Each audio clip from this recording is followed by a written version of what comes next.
Good day, idols! For today's video, mag-harvest nga tayo nung mga tanim natin na pwede nang hanguin. Isa nga ito sa pinaka-linulook forward ko, idols, dahil ilang linggo din akong hindi nakapag-harvest, nakaakyat. Paminsan-minsan, umaakit ako para magdilig, pero saglit na saglit lang talaga yun, idols, at hindi ko masyado talagang naaasikaso itong aking mga halaman. Paggising nga namin ni Habi, idols, nag-igib na kami ng tubig. Wala nga kasi kaming access ng tubig dun sa lugar namin at nagpapahukay pa si Itay ng pagkukuhanan talaga ng tubig na kahit mag-summer na, hindi na matutuyuan.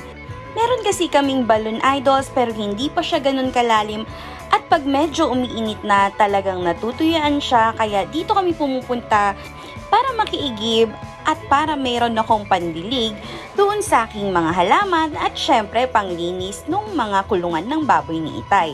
Bago nga kami gumayak papunta dito, idols, nag-harvest ako ng isang upo kasi magbibigay ako ng upo dito kay nanay na pinag-iigiban namin. Kasi lagi kaming nandirito, kaya naikwento ko na meron tayong mga tanim na upo, kaya naman nag-harvest tayo para mapatikim natin kay nanay. Pagdating nga, idols, umikot na ako para magdilig sa aking mga halaman. Mas maganda daw po kasi ang pagdidilig ng maagang maaga o hapon na. Pag mainit daw kasi, idols, na magdidilig ka, may siste na pwedeng mamatay yung mga tanim mo dahil mainit nga at lupa at mapupunta sa ugat at pwedeng mag-cause ng pagkamatay ng mga halaman. Tuwang-tuwa nga ako dito, idols, kasi habang nagdidilig ako, kitang-kita ko na ang mga bunga ng aking pinaghirapan. Last August ako nag-start magtanim dito sa aking lote, idols, at sa awan naman ng Diyos, magaganda talaga yung bunga ng aking mga halaman. Maniniwala ka ba, idols, na babago lang talaga para sa akin ang pagtatanim ng mga puno at halaman? Sabi ni Inay dati, may green thumb talaga ako, kaya dati no nagtatanim-tanim siya ng mga roses noon, pag may cutting siya, pinapatanim niya sa akin, idols, at maganda naman talaga yung tubo. Ang problema talaga nung mga panahon na yon at nung bata pa nga ako, tamad pa talaga akong magtanim. Kaya nga naisip ko, lagi kong sinasabi na tumatanda na nga siguro talaga ako dahil napakahalaga na sa akin nung aking mga pananim, idols. Tingnan mo naman, idols. Ang gaganda ng mga tanim kong talong at saka kamatis. Meron tayong 5 plat ng talong dyan, idols, at paunti-unti nga nakakapag-harvest na tayo. Sabi nga ni Habi, ang lalaki daw ng bunga ng mga kamatis. Yung mga punla ko ng kamatis, idols, galing lang yan sa mga na-overripe na ginagamit ko sa aking pagluluto dun sa restaurant. Pero itong mga talong na to, idols, binili ko na talaga siya nung medyo maliliit na, pero itong aking mga bell pepper, siling haba, at saka siling maanghang, idols, is mga tanim talaga natin yan galing sa buto. At ito na nga, kahit na ang liliit pa ng mga puno niya, idols, talaga namang marami na ring bunga. Natutuwa nga ako dito sa bell pepper na to, idols. Yung ang liit-liit ng puno pero laki-laki ng bunga na parang mansanas kung titingnan mo. Nung nakaraan pa nga pinapa-harvest sa akin ni Habi itong mga kamatis, idols, pero gusto ko kasi talaga sa kamatis yung papahinog or hinog na hinog or yung pulang-pula, idols, pag ginagamit ko sa pagluluto. Kasi talagang lasang-lasa mo yung tunay na lasa ng kamatis pag hinog talaga siya. Kumuha din ako ng mga ilan-ilang manibalang or yung papahinog na, idols, kasi nga hindi ko alam kung kailan ulit kami aakyat dito. Pero karamihan talaga sa hinarvest ko, idols, is gusto ko yung nagdidilaw na siya or yung nag-orange na talaga siya. Pag naiisip ko talaga, idols, kinikilig pa rin ako pag nakukuha ko na yung mga bunga ng aking mga tinanim. Isipin mo, idols, ilang buwan lang ito at tuloy na yung pag-harvest ko ng talong. Ang sabi nila sa akin, pwede daw tumagal ng hanggang 4 na taon ang talong basta't naaalagaan. Pati daw po ang sili, hindi ko alam kung totoo, pero sabi nila ang sili daw, aabot daw siya ng 3 taon kung talagang maganda yung pag-aalaga mo ng iyong halaman. Kaya naman pinaplano ko na sa susunod na tag-ulan, magtatanim ako na maraming okra, maraming talong, at maraming sili.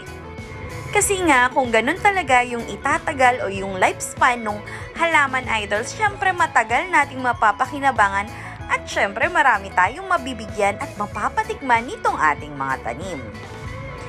Nagpitas na rin ako dito ng mga talong idols. Kung mapapansin nyo po, hindi ko masyadong pinapalaki yung bunga ng talong dahil mas gusto ko po idols ng medyo mura or yung pag inilaga mo is manamis-tamis pa.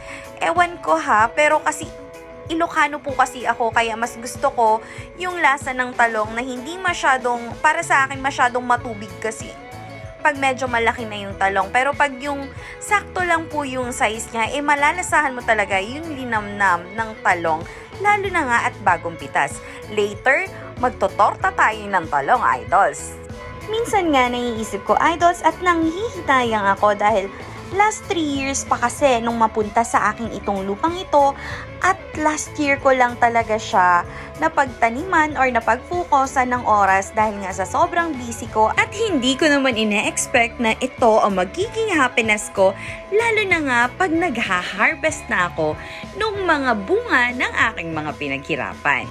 Natutuwa nga ako pag naaalala ko kung paano ako utusan at konyatan ni nanay dati dahil napakatamad ko ngang magtanim-tanim dahil bihira nga daw yung may mga green thumb, so ako yung pinagtatanim. Tapos ngayon may sarili na akong maliit na farm. At ito na nga idols, napakagaganda ng mga bunga nitong aking mga pananim. Nag-harvest na nga rin ako dyan ng bell pepper idols dahil nga may lulutuin tayong gagamit ng bell pepper later pagbaba natin sa patag. So yung mga bell pepper, sabi ko hindi na ako bibili kasi marami namang bunga yung bell pepper ko, magha-harvest ako. O diba?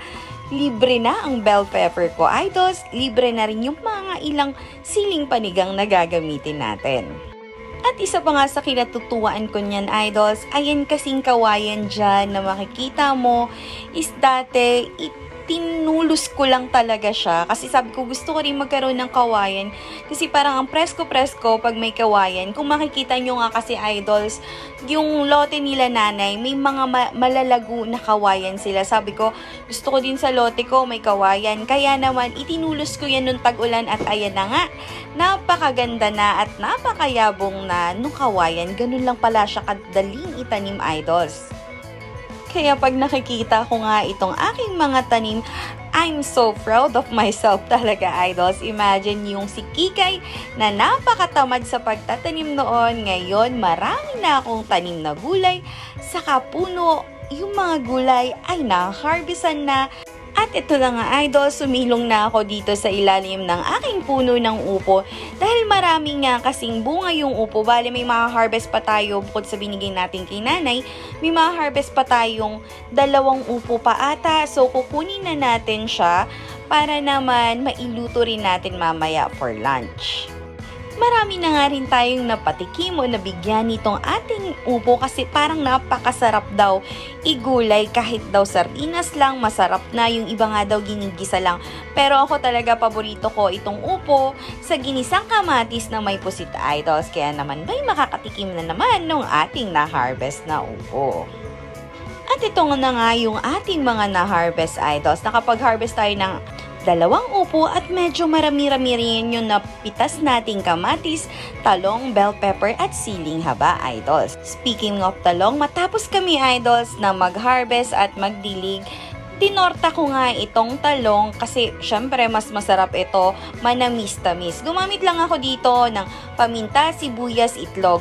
Mas masarap kung may dahon ng sibuyas, kaya naman naglagay din tayo ng dahon ng sibuyas para sa ating tortang talong. Paborito kasi ni Habi ang tortang talong, pero ako, idols, pritong talong, inihaw na talong, tortang talong, yun lang talaga ang menu sa talong na kinakain ko. Pero pag hinalo na siya sa inabraw or kinulay, idols, parang feeling ko ang kati sa dila ko. Ewan ko ha, pero parang sa akin yun kasi siya. Kaya hindi po ako kumakain ng hindi naka-fry or hindi inihaw na talong. Nagkisa na rin ako dito, idols, kasi magluluto tayo ng upo. Sinahugan ko lang yan ng breast chicken at lalagyan din natin yan ng natirang inihaw na puset kasi nga may natira pang inihaw na puset sa boodle fight namin kahapon, idols. So lalagyan natin siya para mas malasa. Nakakatuwa lang kung iisipin, idols. Imagine yung tinorta nating talong, yung pinanggisa nating kamatis at itong lulutuin nating upo. Lahat yan galing sa aking tanim. Kaya naman talagang tama yung sabi nila na pag meron kang tinanim, meron at meron kang aanihin. Diba? Nakalibre ka na fresh pa ang gulay na gagamitin mo. Kaya naman, katulad ng lagi kong sinasabi, idols, kung may libreng oras ka at may space para magtanim, idols, subukan mong magtanim kasi iba talaga yung happiness na ibibigay sa'yo ng pagtatanim, lalo na pag nakikita mo nang namumunga ang iyong pananim. At syempre, bukod sa healthy na at fresh pa ang iyong malulutuin, nakalibre ka pa talaga sa mga menu na pwede mong gawin. At dahil tapos na nga itong ating mga niluto, kain tayo!